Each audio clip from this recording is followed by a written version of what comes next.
Greg Hall. I'm a plumber. I'm also involved in the immigrant community through marriage for over 20 years.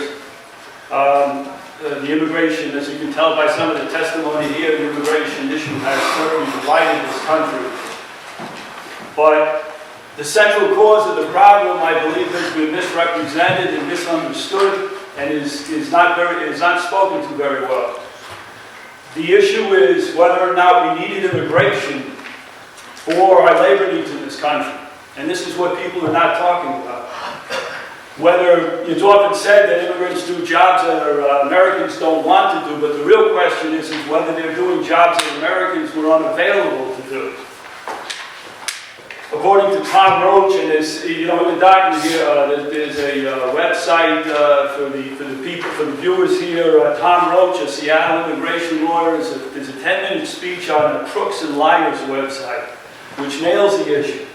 He said we needed 500,000 workers a year up until the years 2008 in the category of low-skilled labor, meaning jobs that required less than 2 years training.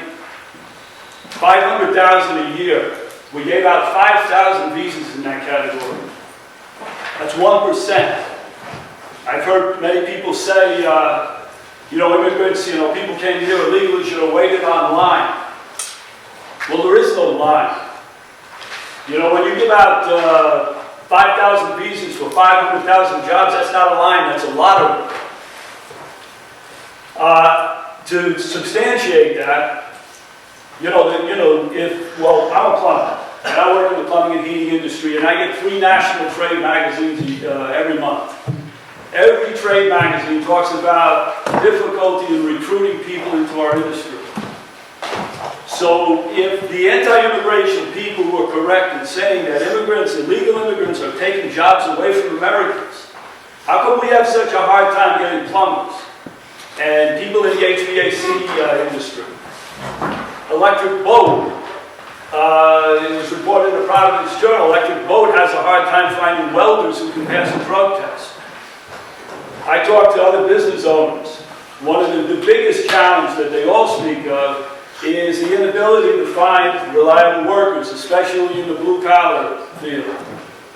So that challenges the whole concept, the whole premise that illegal immigrants are coming here and taking jobs away from America.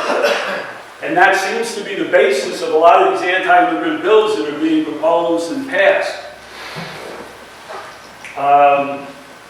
The media, the message is we need to create jobs. But it seems to me we have a lot of jobs in the United States. There may be problems with training, there may be problems with relocation, but we have the jobs here. So the real question here is are we going to allow people to immigrate legally if we need them? And if we didn't allow people to immigrate legally when we needed them over the past 20 years, why are we going to persecute them now? Just one more point. The effort to create sanctuary cities recognizes a failure of comprehensive immigration reform. And I think this failure is based on not the inability or of not confronting this issue of our labor needs. And until we do that, we're not going to have immigration reform because we're not speaking correctly about the issue. 75% of the people in the United States polled favor a pathway to citizenship. That's 75, that's 3 out of 4 people. But it's the other 25% that seems to be driving this issue. And I believe if that poll was taken in Rhode Island, that figures would be a lot higher. More than 75% would favor immigrants, favor a pathway to citizenship or legalization. So why should the 1 out of 5 people here in Rhode Island determine how we're going to treat immigrants?